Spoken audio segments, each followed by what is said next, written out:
আসানসোলে জমি বিবাদের জেরে গুলি, দুই পরিবারের ঝামেলাকে কেন্দ্র করে রণক্ষেত্র মনোবেরিয়া। বিবাদের জেরে তলোয়ার উঁচিয়ে তাড়া করার অভিযোগ। এই ঘটনায় আহত হয়েছেন তিনজন এবং দুজনকে আটক করেছে পুলিশ। আরও একবার জানিয়ে রাখবো, আসানসোলে জমি বিবাদকে কেন্দ্র করে একেবারে গুলি চলল এবং ইতিমধ্যেই দুজনকে গ্রেফতার করেছে পুলিশ। আসানসোলে জমি বিবাদের জেরে চলল গুলি, দুই পরিবারের ঝামেলাকে কেন্দ্র করে রণক্ষেত্র মনোবেরিয়া। বিবাদের জেরে তলোয়ার উঁচিয়ে তাড়া করার অভিযোগ এবং এই ঘটনায় আহত হয়েছেন তিনজন ও দুজনকে আটক করেছে পুলিশ।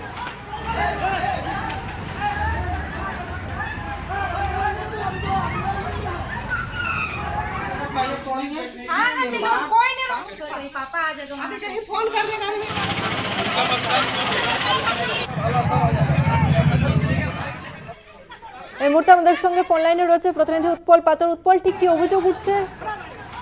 দেখো তসমিনা, আজ সকাল থেকে যে আসানসোলের কুলটি থানার মনবেড়িয়া আছে সেই এলাকাতে জমি বিবাদকে কেন্দ্র করে দুই পরিবারের মধ্যে সংঘর্ষ বেঁধে যায়।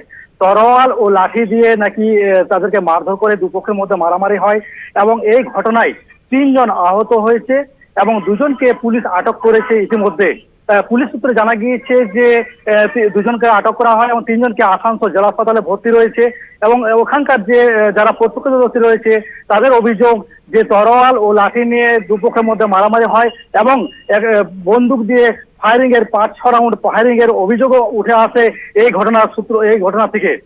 তসমিনা, ধন্যবাদ তোমাকে উৎপল। আমরা কথা বললাম প্রতিনিধি উৎপল পাতরের সঙ্গে। জমি বিবাদের জেরে গুলি চলল আসানসোলে মনোবেরিয়া এলাকার ঘটনা। ইতিমধ্যে এই ঘটনায় উত্তপ্ত ছড়িয়েছে এবং দুই পরিবারের মধ্যে ঝামেলা জমি বিবাদকে কেন্দ্র করে ইতিমধ্যেই দুজনকে আটক করেছে পুলিশ এবং এই ঘটনায় আহত হয়েছেন তিনজন।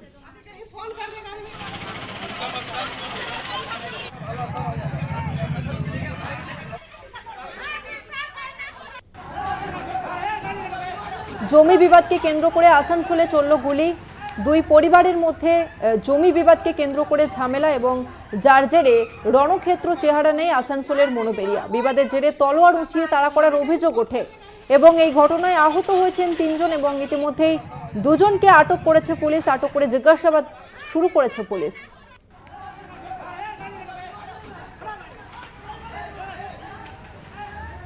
এই মুহূর্তে আমাদের সঙ্গে ফোন লাইনে রয়েছে আরেক প্রতিনিধি পবিত্র বন্দ্যোপাধ্যায়।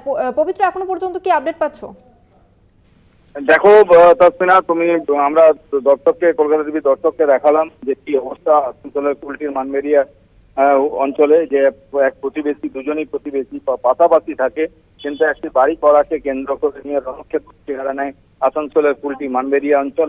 এবং সেই অঞ্চলে তোমার গুলি চলা থেকে শুরু করে তরোয়াল বার করে তরোয়াল নিয়ে দৌড়ানো এমন সবই দৃশ্য দেখলো সেই অঞ্চলের বাসিন্দারা। এবং তারপরে এই ঘটনা ঘটার পরে আসানসোলে পৌঁছায়, সেইখানে কুলটি থানা পুলিশ। সেই কুলটি থানা পুলিশ পৌঁছে এখন পরিস্থিতি নিয়ন্ত্রণে আনে এবং কয়েকজনকে আটক করে কুলটি থানা পুলিশ। পাশাপাশি কয়েকজন আহত হয়, তাদেরকে আসানসোলে যে স্থানীয় হাসপাতাল আছে সেখানে চিকিৎসা দিনের জন্য তাদেরকে পাঠানো হয়। এখন পরিস্থিতি নিয়ন্ত্রণে। ধন্যবাদ তোমাকে পবিত্র। আমরা কথা বললাম প্রতিনিধি পবিত্র বন্দ্যোপাধ্যায়ের সঙ্গে।